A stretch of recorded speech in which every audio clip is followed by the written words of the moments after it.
The metallic clang of tools echoed through the rusted walls of Thompson's garage, a small establishment on the outskirts of San Jose, a bustling industrial hub in California. Jefferson Thompson, a 28-year-old with messy brown hair and calloused hands, worked tirelessly on the engine of an '87 Chevette. His hands moved with precision among the parts, as if they were conversing with the engine, while beads of sweat dripped from his focused brow. "You've got a gift, son," said his father, Billy Thompson, leaning against the doorframe, watching with pride. "You can hear what the engines are saying. That's something you can't learn in those fancy schools your cousins go to." Billy was known in the area as the Engine Whisperer. Descended from Americans who had come to work in the aerospace industry, he had developed a passion for cars and opened his own garage in the '80s. His work was so meticulous that customers came from far and wide to have him breathe new life into their vehicles. As Jefferson carefully adjusted a valve, he remembered his high school graduation 3 years earlier. While his classmates announced plans to study engineering, medicine, and law, he proudly declared that he would follow in his father's footsteps.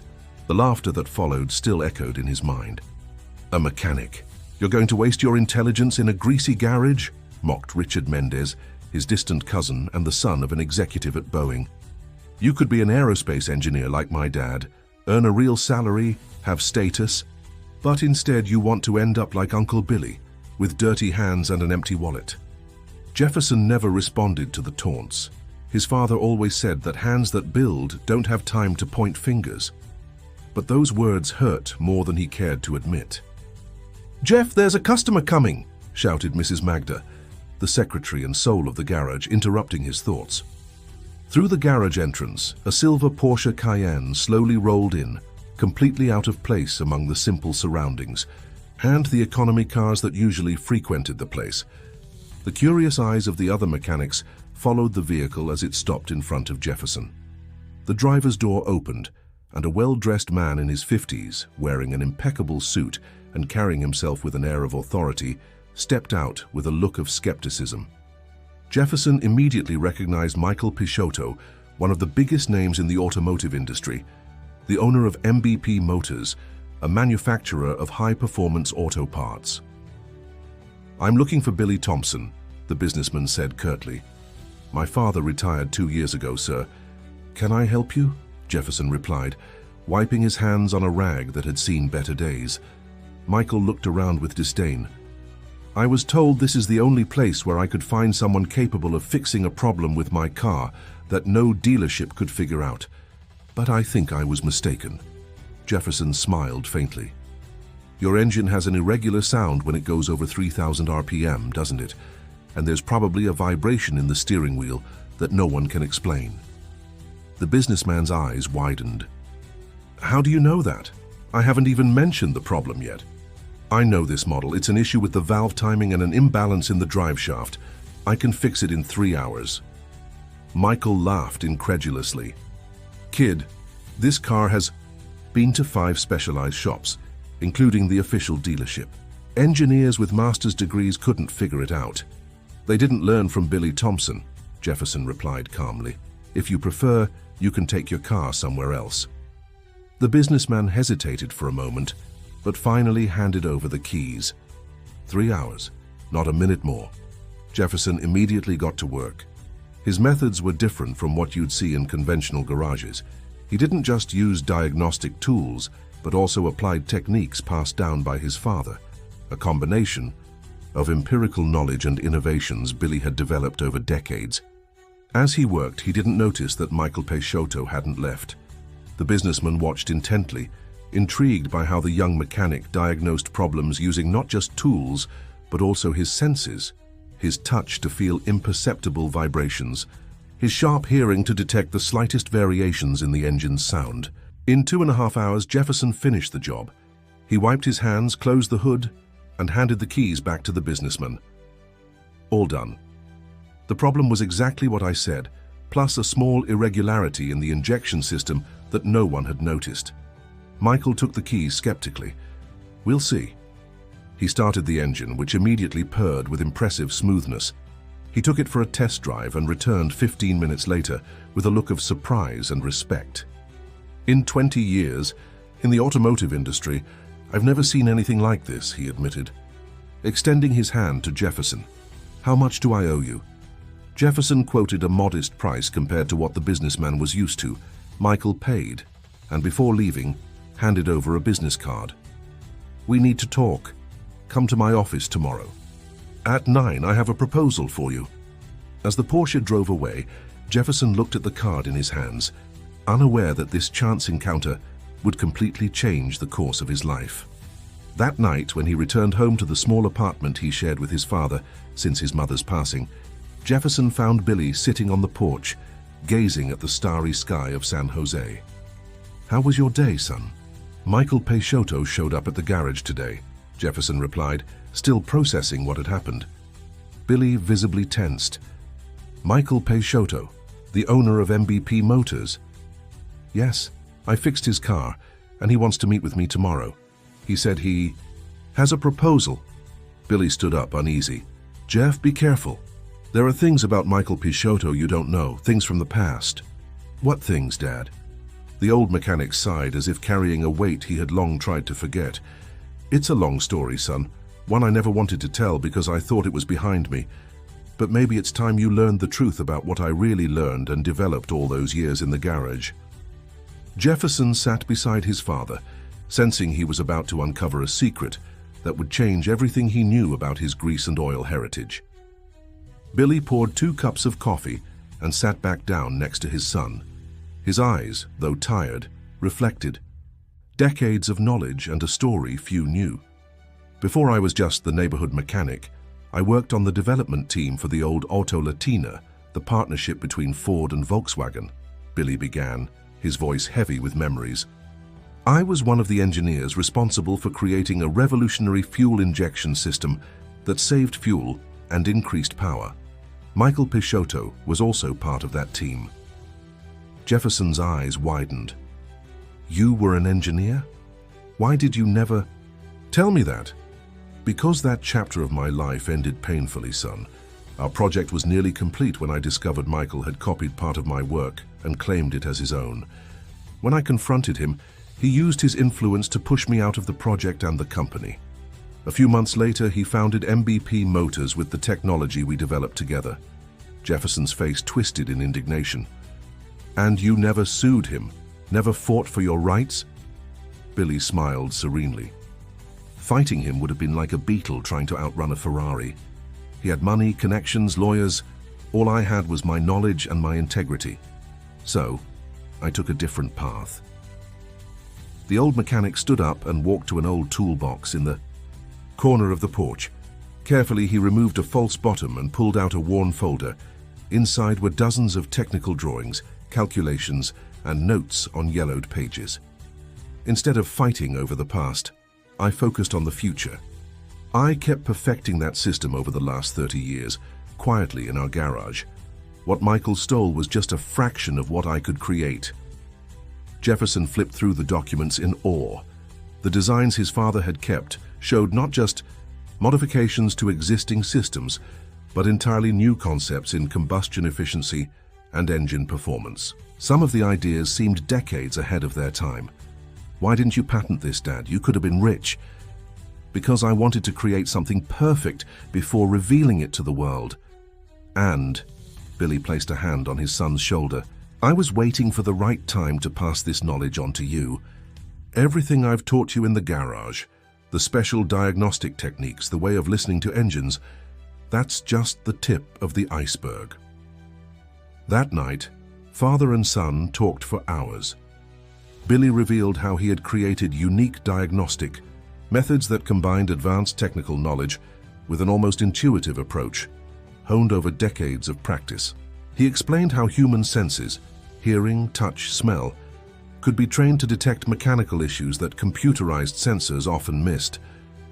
What people don't understand, Jeff, is that an engine isn't just metal and fuel.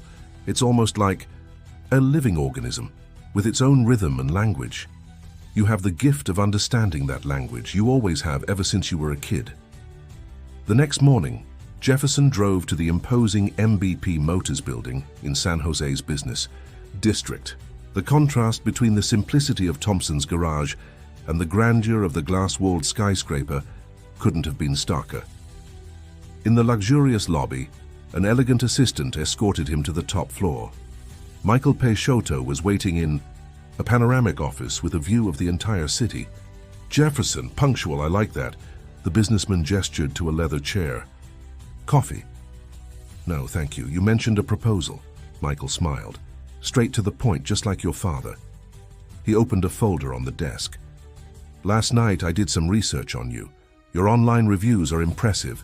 Luxury car owners travel across the state to have you fix problems that specialized shops can't. And that interests me greatly. Jefferson remained silent, remembering the story his father had told him the night before. I want to offer you a position as technical supervisor in our development division. Starting salary of $30,000, plus benefits, a company car, and a share in the profits of any innovation you help develop. The offer was tempting, more than 10 times what he earned at the garage, but his father's words echoed in his mind. And what exactly would I have to do? Apply your exceptional knowledge to improve our products. That diagnostic method you used yesterday, for example. That could be turned into a system for our authorized shops. We could revolutionize customer service. Jefferson realized what was really happening. Michael didn't just want his work.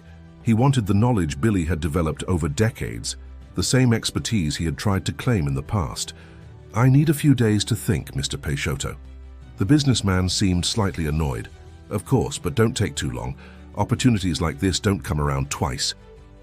As he left the building, Jefferson was surprised by a familiar voice.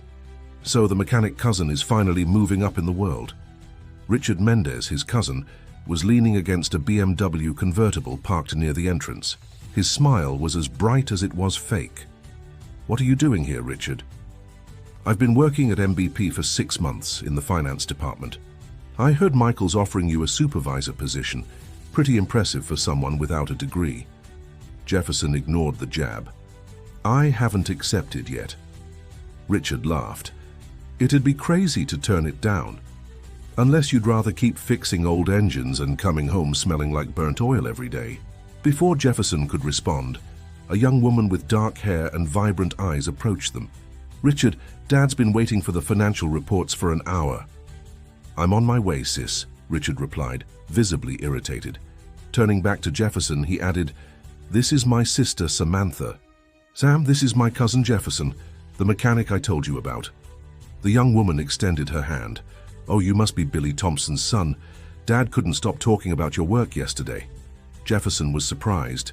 Your dad? Michael Peixoto, Richard interjected with a malicious smile. We're half-siblings. My mom married him after she split from my dad. The revelation hit Jefferson like a thunderbolt. Richard wasn't just his arrogant cousin. He was also the stepson of the man who had betrayed his father decades ago.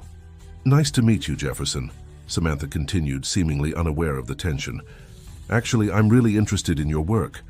I've always loved mechanics, but Dad insists I follow a business career at the company. There was a disarming sincerity in her eyes that contrasted completely with Richard's arrogance. Jefferson felt an inexplicable urge to trust her. If you ever want to see a real garage, stop by Thompson's. You're always welcome. Richard pulled his sister by the arm. Come on, Sam. We've got work to do. As he watched them walk away, Jefferson thought about Michael's proposal and his father's revelations. The offer was tempting, but now he knew there was much more at stake than just a well-paying job. Back at the garage, he was met with a surprise. Dozens of customers were waiting in the reception area, many of them driving luxury cars that had never been seen there before. What's going on, Mrs. Magda? He asked, confused. The secretary smiled broadly. The owner of that Porsche from yesterday posted a video on social media praising your work. He called you a genius and said you fixed in 2 hours what no one else could in months. The phone hasn't stopped ringing since. Jefferson looked around, seeing his father's modest garage suddenly transformed into a hotspot for the region's automotive elite. But what really caught his attention was an elderly man standing at the back of the room, Jackson Turner, his old high school physics teacher. One of the few people who had never laughed at his career choice. Mr. Turner, "What are you doing here?" The old man approached with a gentle smile. "I came to make a proposal, Jefferson, one that might make more sense to you than Michael Peixoto's offer." At that moment, Jefferson realized he was at a crossroads that would define not just his future, but also the legacy his father had built with so much sacrifice. Jefferson invited Mr. Turner to talk in the back of the garage, while Mrs. Magda organized the line of new customers. The old educator looked around with curiosity at the meticulously organized tools and the equipment that blended modern technology with handcrafted adaptations. "I always knew you had a special gift, Jefferson," Turner began, adjusting his old-fashioned glasses. "That's why I never questioned your choice when all the other teachers insisted you should pursue an academic career." "You were one of the few who supported me," Jefferson replied, pouring coffee into simple mugs. "Because I recognized something rare in you, the combination of practical intuition with deep theoretical understanding. You didn't just memorize formulas in my class, you understood the physical principles behind them." Turner pulled an envelope from the pocket of his worn blazer. "Currently, I head the mechanical engineering department at the Silicon Valley Institute of Technology. We're developing a certification program for self-taught professionals with exceptional knowledge, people like you who master in practice what others only learn in theory." Jefferson opened the envelope, finding a formal invitation to join the program. "I'm not offering million-dollar salaries like Michael Peixoto," Turner continued, "but I'm offering academic legitimacy for your knowledge and the opportunity to teach other young people. With the certification, you could continue working at the garage and at the same time be a guest lecturer at the institute."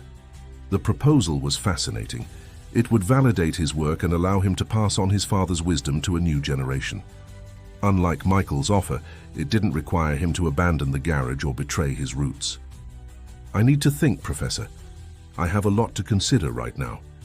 In the weeks that followed, Thompson's garage became a local phenomenon. Customers from all walks of life formed lines, drawn by Jefferson's growing reputation. The garage, which had barely paid the bills before, was now generating substantial profits. On a particularly busy afternoon, Jefferson noticed an Audi A5 parking in front of the garage. Samantha Peixoto stepped out, wearing jeans and a simple t-shirt, a far cry from the elegant executive he had met before. "I'm here to take you up on your offer," she said with a shy smile. "I want to see a real garage." Jefferson, surprised, showed her around. Contrary to his expectations, Samantha demonstrated genuine knowledge of mechanics and a fascination with the artisanal methods he used. "I've always wanted to work with this," she confessed as she watched Jefferson diagnose an issue in an old Fiat's electrical system. "Ever since I was a kid, I'd take apart electronics to understand how they worked. But my dad," she hesitated, "he thinks women belong in offices, not garages." "Your dad seems to have a lot of rigid opinions about what people should or shouldn't do," Jefferson commented, remembering Billy's story. Samantha sighed. "You have no idea. Richard was always the perfect son, following exactly the path Dad planned. I'm the family rebel, the disappointment." That afternoon, an unexpected connection formed between them. Samantha wasn't just Michael Peixoto's daughter. She was a kindred spirit, someone who understood Jefferson's passion for machines and the value of artisanal work. "I have a confession to make," she said, as the garage began to empty at the end of the day. "I didn't come here just out of curiosity. I found something at the company that I thought you should know." Samantha pulled a flash drive from her bag. "My dad is planning to launch a new vehicle diagnostic system that, according to him, will revolutionize the market. But I found old documents in the company's digital archive, designs almost identical to what he's developing now, signed by William Billy Thompson over 30 years ago." Jefferson's heart raced. It was proof of the story his father had told. "Why are you showing me this? He's your dad." Samantha's eyes shone with determination. "Because I believe in justice and because—" She hesitated.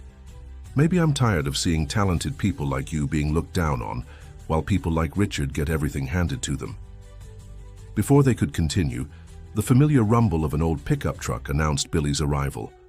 The old mechanic entered the garage carrying a dusty box.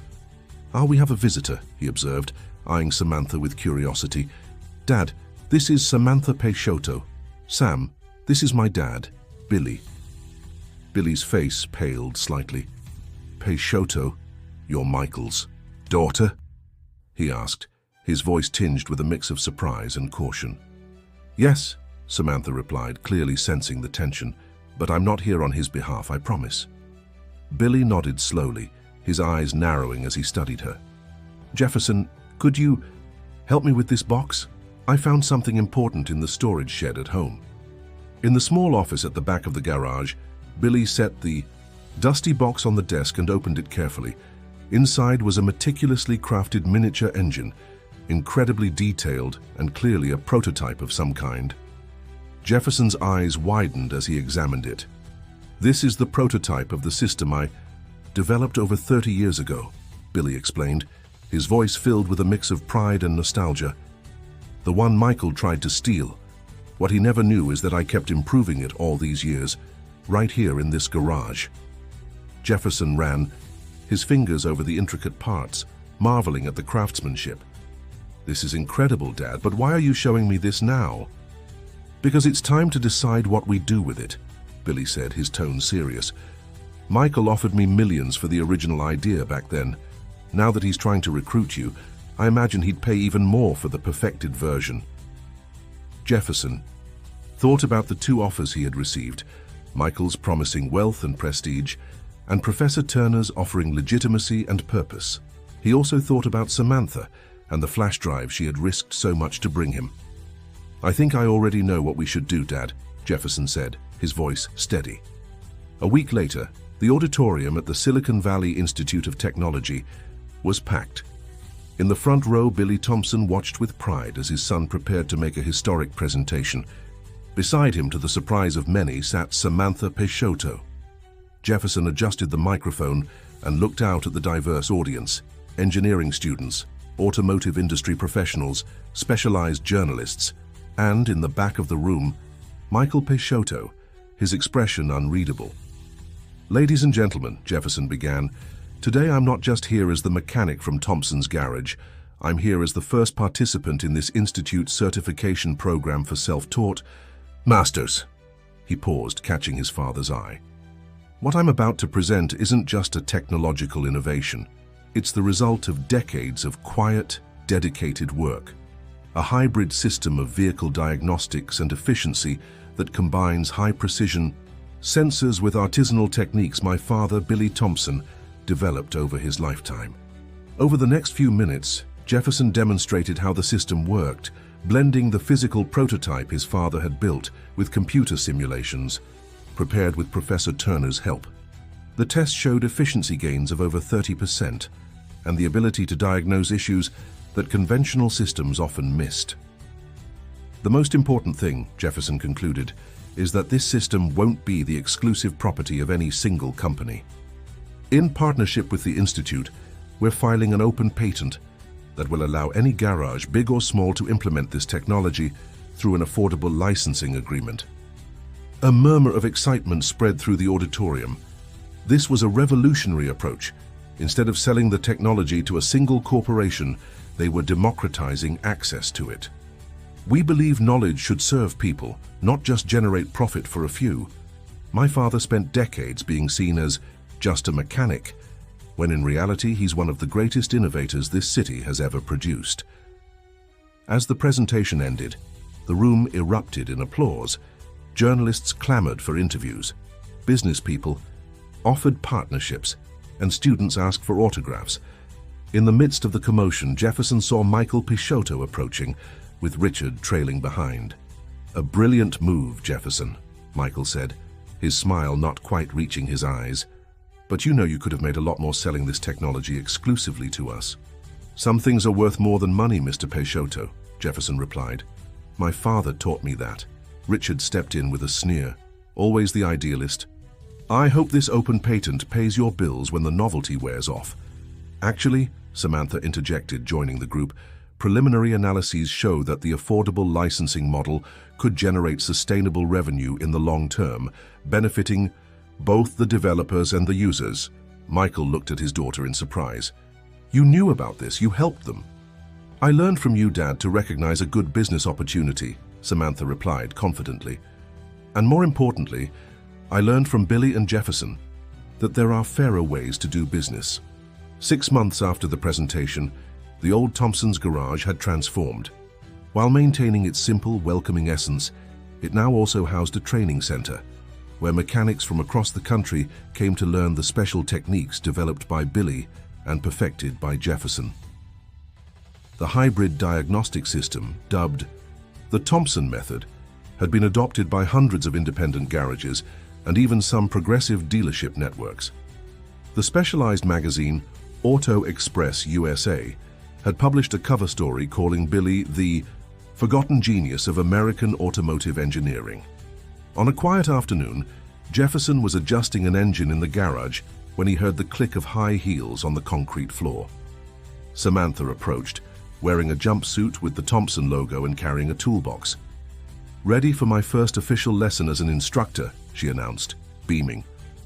After leaving her executive position at her father's company, Samantha had joined the Thompson team, finally pursuing her passion for mechanics. Her management experience had been crucial in structuring the training program and expanding the garage's reach. "Are you sure you won't regret this?" Jefferson asked, admiring not just her determination but also the special connection they had developed over the past months. "I've never been more sure of anything in my life," she replied, stepping closer for a quick kiss. "My dad's finally starting to understand that I chose the right path for me." Surprisingly, Michael Peixoto had gradually come to accept the situation.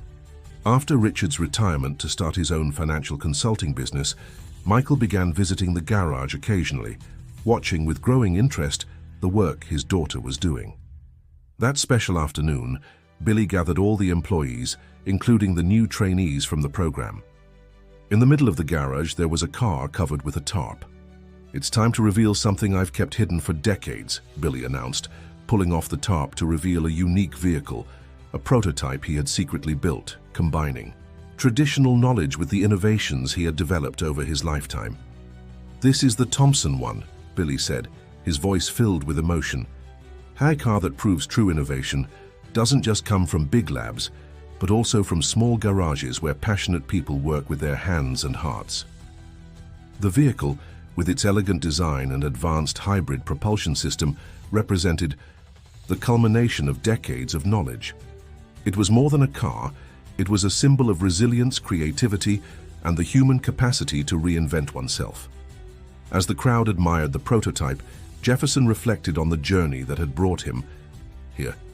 The laughter of his high school classmates seemed so distant now. Those who had mocked his choice to become a mechanic watched in awe at the empire of knowledge he and his father had built. "You know what I'm most proud of, son?" Billy murmured, placing a hand on Jefferson's shoulder.